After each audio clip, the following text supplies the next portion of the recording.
নমস্কার বন্ধুরা, welcome to cooking with ইচ্ছে। আমার আজকের রেসিপি আলু দিয়ে মাটনের কারি।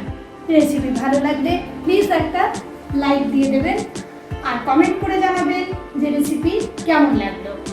চ্যানেলে যদি আপনি নতুন হন তাহলে প্লিজ চ্যানেলটিকে সাবস্ক্রাইব করে ফুল ওয়াচ দিয়ে সাবস্ক্রাইব করে আমার পাশে থাকতে ভুলবেন না যেন।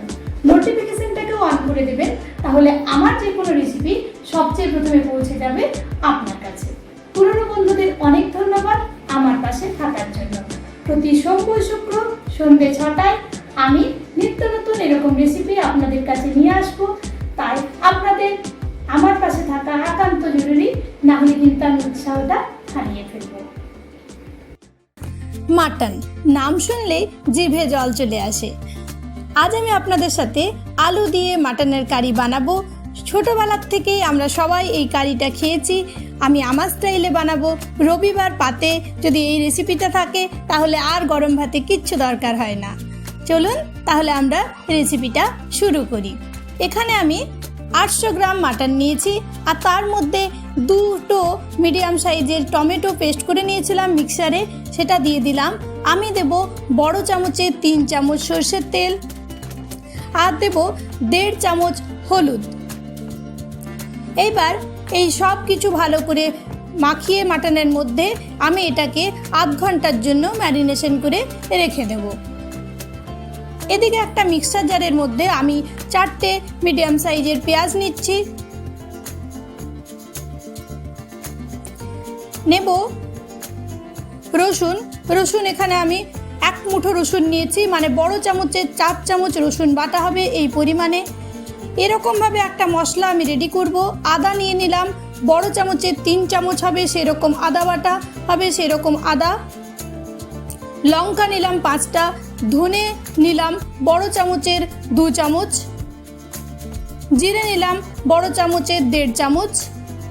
এবার একটু জল দিয়ে আমি এটাকে ভালো করে একটা পেস্ট বানিয়ে নেব। কড়াইয়ে তেল গরম করে নিয়েছি। এইবার 2টো তেজপাতা দিলাম আমি 2 শুকনো লঙ্কা।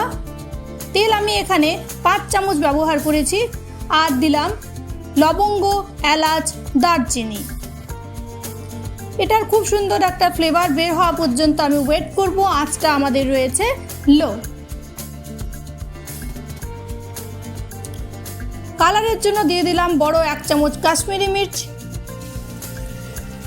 এবার আমি একটু পরে দিয়ে দিচ্ছি পেঁয়াজ, অর্ধেকটা পেঁয়াজ মিডিয়াম সাইজের পেঁয়াজ আমি এটাতে দিচ্ছি, যেটা আমি এরকমভাবে স্লাইস করে কেটে এটার মধ্যে দিচ্ছি। একটু ফ্রাই করে নেব এটার মধ্যে, ডাইরেক্ট আমি মশলাটা দেব না।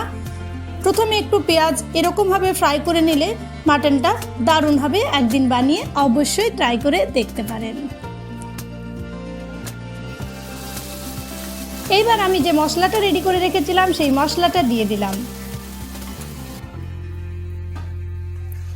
সামনেই রয়েছে কালী পুজো। কালী পুজোতে আমরা অনেকেই মাটন খেয়ে থাকি।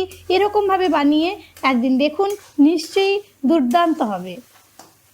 মশলাটা আমি কম আঁচে 5-7 মিনিট ভালো করে কষিয়ে নেব, তেল বের হওয়া পর্যন্ত। দেখুন আমাদের তেল ছাড়তে শুরু করেছে।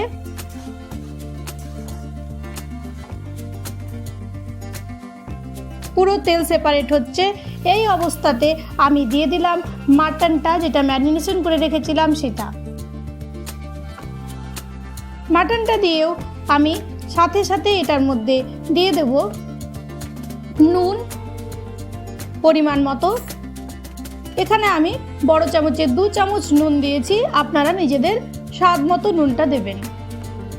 নুনটা এই পর্যায়ে দিতেই হবে। চিনি দিলাম 1/2 চামচ।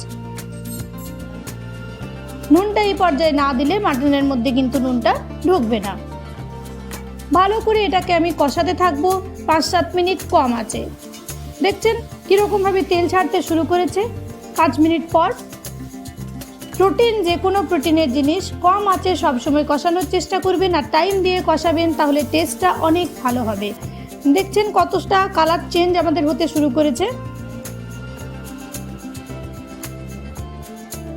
হয়ে গেছে। এবার এটাকে আমি কুকারে ট্রান্সফার করে নেব। কুকারে ট্রান্সফার করে আমি একটু জল এটার মধ্যে দিয়ে কড়াইয়ের মধ্যে দিয়ে গরম করে নিয়েছি, আর সেটাও কুকারের মধ্যে আমি দিয়ে দিয়েছি। এবার এটার মধ্যে হাফ চামচ আমি দিলাম শাহি গরম মশলার গুঁড়ো, 3টে লঙ্কা দিয়ে কুকারটাকে একটা হাই ফ্লেম আর একটা লো ফ্লেমে আমি সিটি দিয়ে নেব। দেখুন, তারপর স্টিমটাকে 15 মিনিট স্টিমে রেখে আমি এটাকে কড়াইয়ের মধ্যে ঢেলে নিয়েছি।